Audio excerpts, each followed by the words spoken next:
ఆయన రాజ్యం స్థాపించడానికి రాజుగా వచ్చాడు. తను తాను తగ్గించుకుని పరిచయం చేస్తూ, ప్రేమను చూపిస్తూ, ప్రేమను ప్రకటిస్తూ, ఎవరిని తన రక్తమును కాచి ప్రాణమును అర్పించి ఎవరి తన రాజ్యమును స్థాపించాడు. దాన్ని వెంబడించే వారికి కూడా అదే పని అప్పచెప్పాడండి.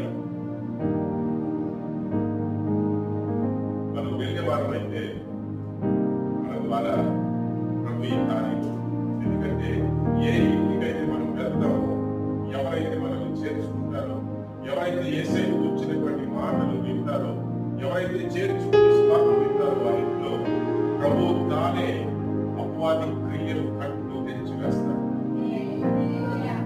ఇది వాగ్దానం అండి.